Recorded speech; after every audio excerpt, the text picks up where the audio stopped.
Hi friends, എല്ലാവർക്കും സുഖം തന്നെയല്ലേ? ഇന്ന് ഞാൻ ഫിഷ് മാങ്ങാക്കറിയാണ് നിങ്ങളെ കാണിക്കാൻ പോകുന്നത്. അതെ, നമുക്ക് ഇഷ്ടമുള്ള ഫിഷ് ഉപയോഗിക്കാം. ഞാൻ ഉപയോഗിക്കുന്നത് ആവോലി മീനാണ്. ആവോലി മീൻ 1 കിലോ ആവോലി മീൻ നല്ലതായിട്ട് വെട്ടി കഴുകി കുറച്ച് മുളക് പൊടിയും കുറച്ച് മഞ്ഞപ്പൊടിയും കുറച്ച് ഉപ്പും കരിയാപ്പിലയും കൂടെ തിരുമ്മി പിടിപ്പിച്ച് ഒരു 15 മിനിറ്റ് ആയിട്ട് വെച്ചേക്കുവാണ്. ഇനി അതിലേക്ക് വേണ്ടിയ മറ്റുള്ള ഇൻഗ്രീഡിയൻസ് എന്തൊക്കെയാണെന്ന് വെച്ചാൽ മാങ്ങ, അതാണ് മെയിൻ ആയിട്ട്. അത് മാങ്ങയുടെ പച്ചത്തൊലി കളഞ്ഞ് വെച്ചേക്കുന്നു. ഒരു 4-5 അല്ലി വെളുത്തുള്ളി വേണം, ഒരു ഇഞ്ചി വേണം, ഇത്ര ഇഞ്ചി, ഒരു 4 പച്ചമുളക്, 3 സവോള, കുറച്ച് കരിയാപ്പില. ഇനിയും ഈ മാങ്ങായും സവോളയും എല്ലാം ചെറുതായിട്ട് അരിഞ്ഞെടുത്തിട്ട് അതിലേക്ക് ബാക്കി എന്തൊക്കെയാണ് ചേർക്കേണ്ടതെന്ന് കാണിക്കാം. അപ്പൊ ഞാൻ ഈ മാങ്ങ അരിഞ്ഞിട്ട് വരട്ടെ.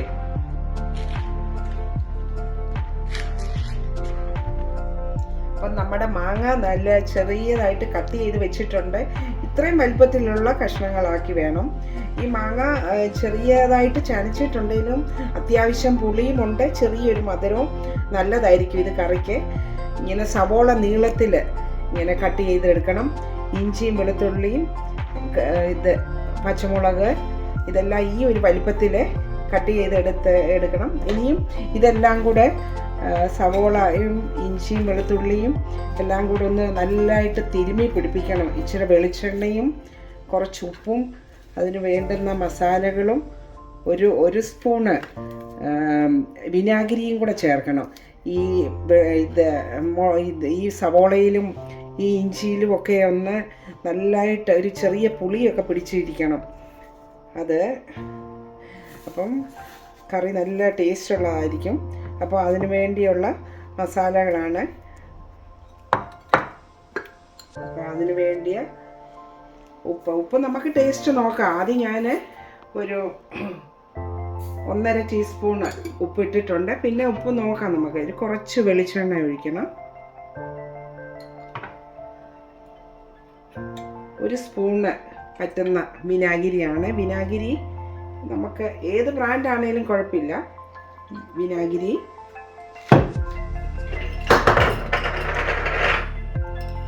ഇനിയും ഒരു 2 സ്പൂണ് മല്ലിപ്പൊടി എടുത്തിട്ടുണ്ട്.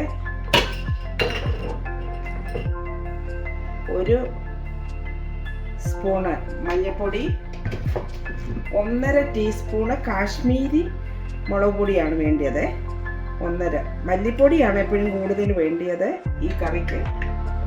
അത് ഇനി ഇതെല്ലാം കൂടെ ഒന്ന് നല്ലതായിട്ട് തിരുമ്മി പിടിപ്പിക്കണം. ആ തിരുമ്മലിലാണ് കാര്യം. ഇതെല്ലാം കൂടെ നല്ലതായിട്ട് തിരുമ്മി എടുത്തിട്ട് ഒരു 10 മിനിറ്റ് റെസ്റ്റ് ചെയ്യാൻ വെക്കണം. അത് കഴിയുമ്പം ഈ സവോള എല്ലാം കൂടെ നല്ലതായിട്ട് ഞെരടി എടുത്ത് കഴിഞ്ഞിട്ട് ഇതിനകത്തോട്ട് മാങ്ങയും കൂടെ ഒന്ന് ഇട്ട്, മാങ്ങ ഒരുപാട് ഇട്ട് ഞെരടിയാൽ അത് ഉടഞ്ഞു പോകും അത് കറിയാവുമ്പോൾ. അതുകൊണ്ട് സവോള നല്ലതായിട്ട് തിരുമ്മി എടുക്കണം.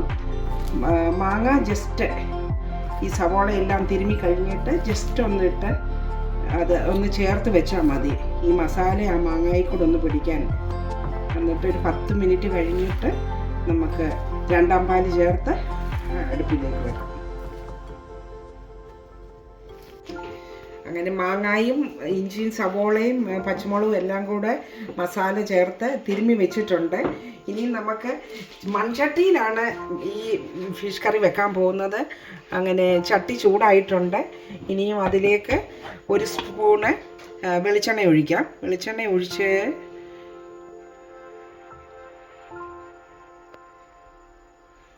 ഇതിലേക്ക് വെളിച്ചെണ്ണ ചൂടായി കഴിയുമ്പോൾ അതിലേക്ക് നമുക്ക് കുറച്ച് ഉലുവ ഇട്ട് കൊടുക്കാം. മുഴുവനെയുള്ള ഉലുവ ഇട്ട് കൊടുക്കാം. അത് വെളിച്ചെണ്ണ ഒന്ന് ചൂടായിക്കോട്ടെ. അപ്പം ഉലുവ ഇട്ടു. ഇനി ആ ഉലുവ ഒന്ന് പൊട്ടിക്കഴിയുമ്പോൾ ഈ ഇഞ്ചിയും ഇതെല്ലാം കൂടെ തിരുമ്മി വെച്ചേക്കുന്ന കൂട്ട് അതിനകത്തേക്ക് ഇട്ട് ഒന്ന് ചെറുതായിട്ട് ഇളക്കിയിട്ട് 2ാം പാല് ചേർത്ത് ഈ മാങ്ങ വെക്കാൻ വേണ്ടി വെക്കാം. ഇനിയും 1 കപ്പ് 2ാം പാല് ഒഴിക്കുവാണ്. ഈ മാങ്ങയും ഇതെല്ലാം വേകാനുള്ള പാലാണ്.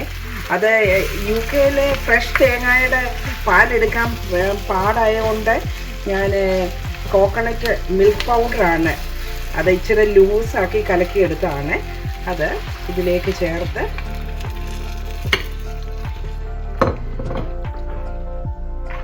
ഇനി ഒരു 10 മിനിറ്റ് ഇത് മീഡിയം തീ കിടന്ന് ഇതൊന്ന് വേകട്ടെ. വേകുമ്പോൾ 10 മിനിറ്റ് കഴിയുമ്പോൾ ഇനിയും ഫിഷ് ചേർക്കാം. അങ്ങനെ 10 മിനിറ്റ് കഴിഞ്ഞു. ഇപ്പം തന്നെ നല്ല മണമൊക്കെ വരുന്നുണ്ട്. ഇനിയും നമുക്ക് ഫിഷ് ചേർക്കാം. ഫിഷ് ഇതിലേക്ക് ഫിഷ് വേകാൻ വേണ്ടി ഒരുപാട് സമയമൊന്നും വേണ്ട. ഫിഷിൽ ഓൾറെഡി ഞാൻ ഉപ്പും മസാലയൊക്കെ തേച്ച് വെച്ചേക്കുമായതുകൊണ്ട് ഞാൻ മാങ്ങ തിരുമ്മി വെച്ചപ്പോഴും ഉപ്പ് ചേർത്ത കൊണ്ട് ഇതുവരെ ഉപ്പ് ചേർത്തിട്ടില്ല. ഇനിയും ഉപ്പ് നോക്കിയിട്ട് ഇത് ചേർക്കത്തുള്ളൂ ഇതിലേക്ക്. അപ്പം ഇത് അങ്ങനെ ഫിഷൊക്കെ ഇതിനകത്ത് ചേർത്തു.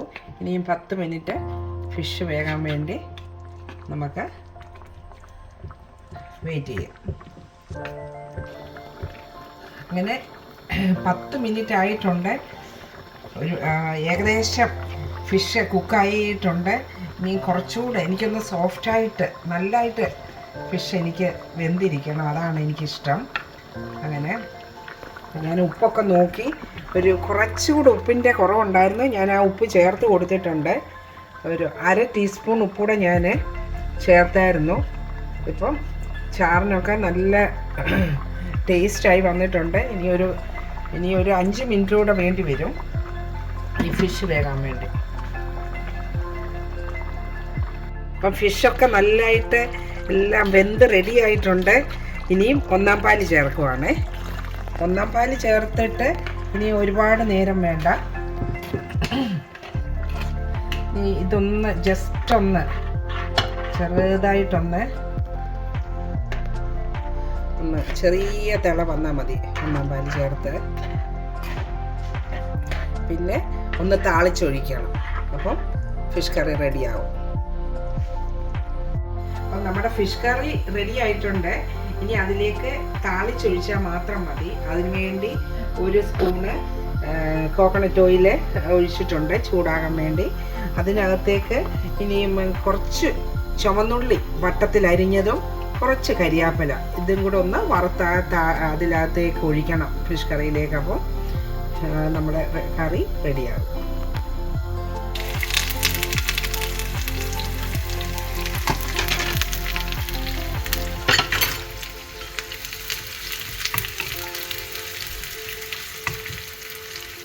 അപ്പം ഉള്ളിയെല്ലാം വറുത്ത് ഇനിയും കറിയിലേക്ക് ഒഴിക്കാൻ പോവാണ്.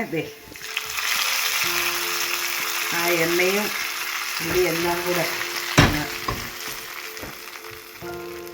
ഇനിയും ഇങ്ങനെ ഒന്ന് ഒരു 10 മിനിറ്റ് ഈ കറി ഒന്ന് അടച്ചു വെച്ചിട്ട് വേണം നമ്മൾ സെർവ് ചെയ്യാൻ. അപ്പം നമ്മുടെ ഫിഷ് കറി റെഡി ആയിട്ടുണ്ട്. ഇപ്പം തന്നെ എനിക്ക് വെയിറ്റ് ചെയ്യാൻ വയ്യ കഴിക്കാൻ. ഞാനൊന്ന് ടേസ്റ്റ് ചെയ്തായിരുന്നു, എല്ലാം കറക്റ്റായിട്ടുണ്ട്. ഇനിയും ചോറ് വേകാൻ വേണ്ടി ഞാൻ റെഡി ആകുന്നതാണ്. ഈ കറി ചോറിൻ്റെ കൂടോ ചപ്പാത്തിയുടെ കൂടോ പൊറോട്ടയുടെ കൂടോ ബ്രെഡ് കൂട്ടിയോ ഈവൻ നമുക്ക് കഴിക്കാം. നല്ല ടേസ്റ്റായുള്ള കറിയാണ്. നിങ്ങൾ എല്ലാവരും ഒന്ന് ട്രൈ ചെയ്ത് നോക്കണം. അപ്പം അടുത്ത വീഡിയോയുമായിട്ട് ഉടനെ കാണാം. Bye friends, thank you all.